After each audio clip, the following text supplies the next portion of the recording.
الحمدللہ، اللہ تعالیٰ کا لاکھ لاکھ شکر ہے کہ مالک الملک نے اپنی یاد کی توفیق اور موقع عطا فرمایا۔ لاکھوں اور کروڑوں درود حضرت محمد مصطفیٰ صلی اللہ علیہ وآلہ وسلم پر، جن کے طفیل مالک الملک نے یہ مہربانی عطا فرمائی۔ سامعین اکرام، اللہ تعالیٰ نے قرآن پاک میں ارشاد فرمایا، اعوذ باللہ من الشیطان الرجیم، بسم اللہ الرحمن الرحیم۔ اور جب تم نے ایک آدمی کو قتل کر دیا تو ایک دوسرے پر الزام لگا رہے تھے، اور اللہ تعالیٰ اس کو ظاہر فرمانا چاہتا تھا جسے تم چھپا رہے تھے۔ اللہ تعالیٰ نے حکم فرمایا کہ اس کے ٹکڑے کو اس مقتول کے اوپر لگاؤ۔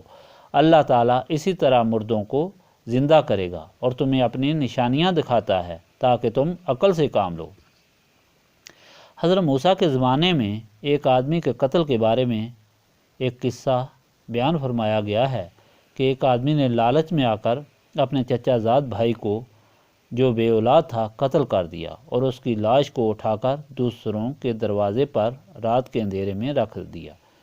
صبح اٹھ کر واویلا شروع کر دیا کہ میرا بھائی قتل ہو گیا ہے، مجھے اس کا خون بہا دلایا جائے۔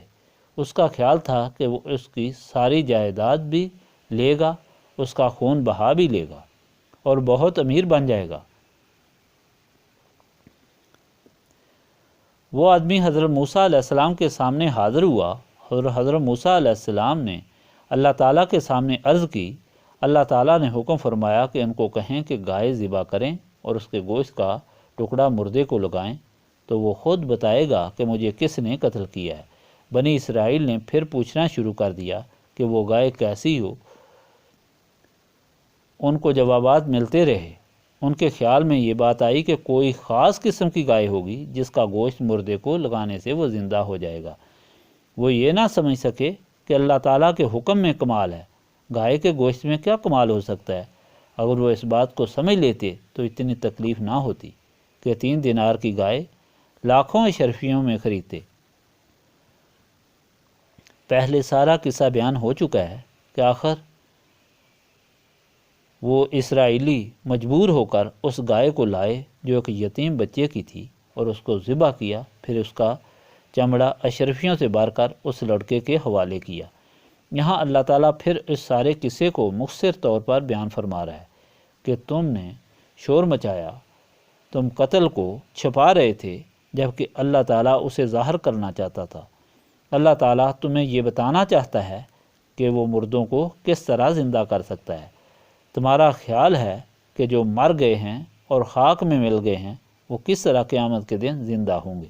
تو اللہ تعالیٰ تمہیں دکھانا چاہتا ہے کہ اللہ تعالیٰ جو چاہے کر سکتا ہے۔ ایک مردہ گائے کے گوشت کے ٹکڑے کو مردہ آدمی کے ساتھ لگانے سے وہ زندہ ہو سکتا ہے۔ اللہ تعالیٰ تمہیں اپنی باقی نشانیاں بھی اس لیے دکھاتا ہے اور بیان فرماتا ہے کہ تم عبرت حاصل کرو اور سمجھ حاصل کرو۔ حکم ہوا کہ یہ سارا قصہ ہدایت کے طور پر اس لیے بیان کیا گیا ہے کہ تم عبرت حاصل کرو۔ یہ سمجھنے والی بات ہے کہ یہ عبرت کس طرح ہے، ہدایت کس طرح ہے اور کیا ہدایت حاصل کرنے والی ہے۔ اللہ تعالیٰ کے کلام میں اتنی حکمتیں ہیں، اتنے خزانے ہیں کہ کسی کے بس کی بات نہیں کہ سب کچھ سمجھ سکے۔ انسان اتنا ہی سمجھ سکتا ہے جتنی اللہ تعالیٰ توفیق عطا فرمائے۔ یہاں اللہ تعالیٰ کیا سمجھانا چاہتا ہے؟ وہ پہلی بات یہ سمجھانا چاہتا ہے کہ زمین اور آسمان پر حکومت اللہ تعالیٰ کی ہے۔ اللہ تعالیٰ کے حکم کے بغیر کوئی بات نہیں ہو سکتی۔ کوئی شخص اگر ظلم کرے یا قتل اور بڑی حکمت سے وہ اپنے ظلم کو چھپائے، پھر بھی اللہ تعالیٰ ظلم کو کبھی چھپنے نہیں دیتا، وہ ضرور اس کو ظاہر کرتا ہے، جلد یا بدیر۔ اس جلدی اور دیر میں بھی اللہ تعالیٰ کی حکمت ہوتی ہے۔ جب اللہ تعالیٰ ظاہر فرماتا ہے تو اس طرح سے ظاہر کرتا ہے کہ اسے کوئی شخص نہ چھپا سکتا ہے اور نہ اس پر حجت کر سکتا ہے، نہ شک کر سکتا ہے۔ یہاں اللہ تعالیٰ نے اس کے ثبوت میں یہی قصہ بیان فرمایا کہ اس ظالم نے لالچ میں آ کر اپنے بے گناہ چچا زاد کو قتل کر دیا، اور اللہ تعالیٰ نے کس طرح اس کا ظلم ظاہر فرمایا اور حکمت سے ظاہر فرمایا۔ حضرت موسیٰ کو اللہ تعالیٰ نے نبوت عطا فرمائی تھی، نبی کہتے ہی اس کو ہیں، اور لفظی مطلب ہی اس کا یہ ہے کہ غیب کی خبر دینے والا۔ حضرت موسیٰ کو اللہ تعالیٰ نے وہ طاقت عطا فرمائی کہ ایک معمولی سوکھی ہوئی لکڑی پھینکتے تھے تو وہ اژدھا بن جاتا تھا، اور اتنا بڑا اژدھا کہ جس سے فرعون اور اس کی ساری سلطنت کانپ جاتی تھی۔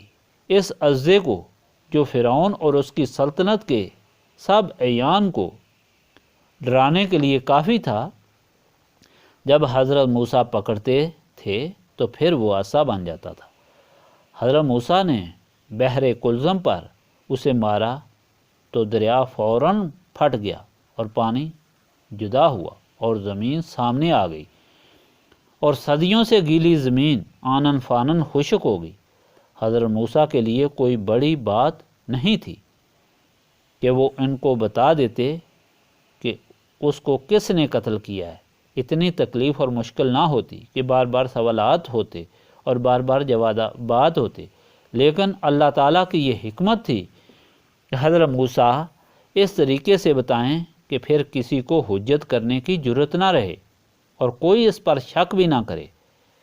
کوئی شیطان کے ورگلانے پر یہ نہ کہہ سکے کہ حضرت موسیٰ قتل میں ملوث تھے، یا حضرت موسیٰ نے کسی کی غلط طرفداری کی، یا حضرت موسیٰ غلط بیانی کر رہے ہیں۔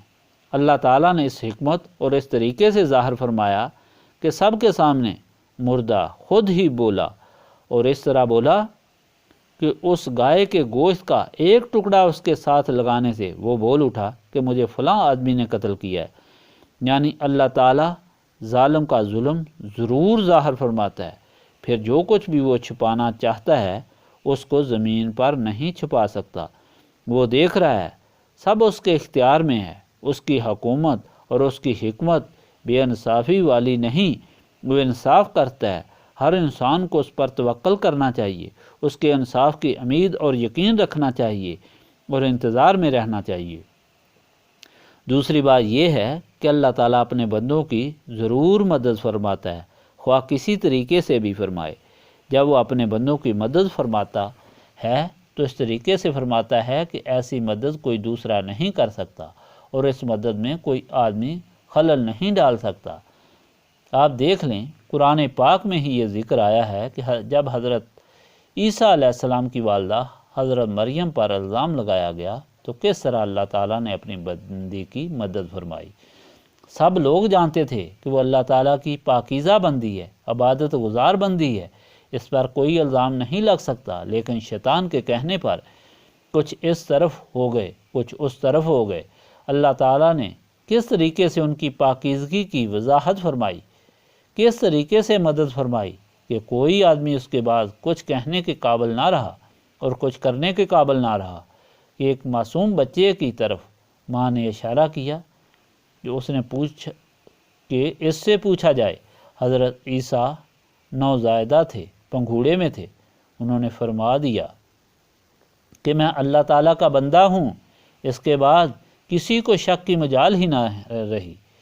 اس طرح جب یوسف علیہ السلام پر الزام لگا تو اللہ تعالیٰ نے ان کی اس طرح مدد فرمائی کہ ایک چھوٹا بچہ بول اٹھا کہ اگر یوسف علیہ السلام کی قمیض آگے سے پھٹی ہوئی ہے تو یوسف گنہگار ہے، اور اگر یوسف علیہ السلام کی قمیض پیچھے سے پھٹی ہوئی ہے تو پھر یوسف علیہ السلام گنہگار نہیں، اور زلیخا جو کچھ کہہ رہی ہے اس میں کوئی صداقت نہیں۔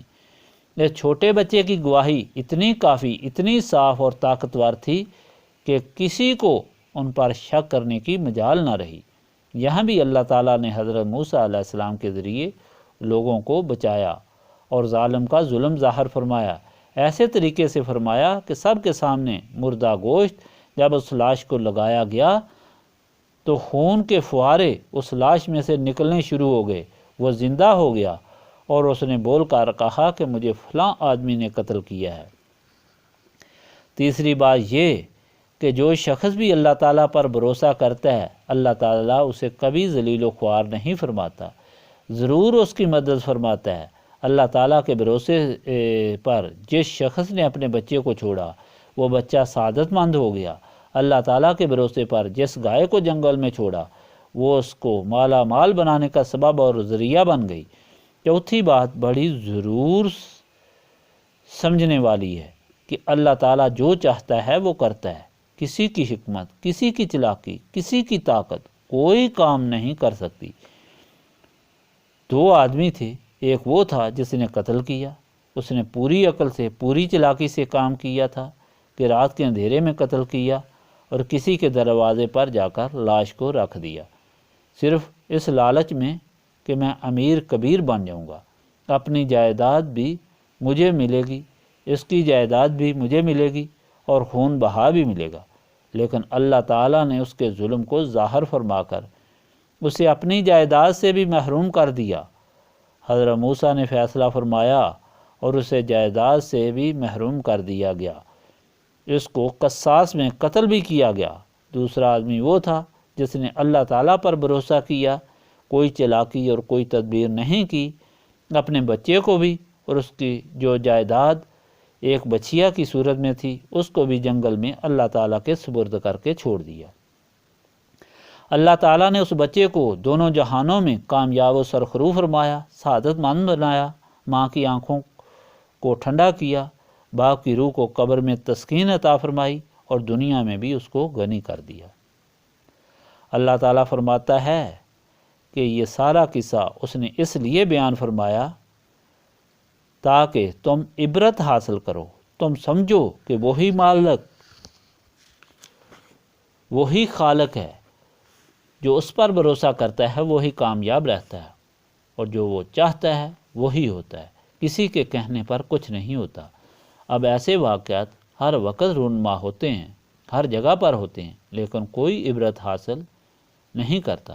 قرآن پاک سے بھی وہی لوگ عبرت حاصل کرتے ہیں جن پر اللہ تعالیٰ کا فضل ہوتا ہے، کیونکہ اللہ تعالیٰ نے قرآن پاک میں خود فرمایا ہے کہ یہ ہے تو ہدایت والی کتاب، لیکن اس کو پڑھنے سے بہت سے لوگ ہدایت پر آئیں گے اور بہت سے لوگ گمراہ ہو جائیں گے۔ پھر کس طرح عبرت حاصل کریں اور کون سے لوگ عبرت حاصل نہیں کر سکتے؟ اللہ تعالیٰ کی اس ہدایت سے عبرت حاصل کرنے کے لیے اور دنیا میں جو واقعات رونما ہوتے ہیں ان سے عبرت حاصل کرنے کے لیے دل و دماغ کی روشنی کی ضرورت ہے۔ جن لوگوں کے دل و دماغ شیطانی اور نفسانی خواہشات کی وجہ سے مردہ اور سیاہ ہو گئے ہیں وہ عبرت حاصل نہیں کر سکتے۔ اللہ تعالیٰ ان کے متعلق خود فرما رہا ہے کہ ان کا دل ہے لیکن وہ سمجھ نہیں سکتے، ان کی آنکھیں ہیں لیکن دیکھ نہیں سکتی، ان کے کان ہیں لیکن سن نہیں سکتے۔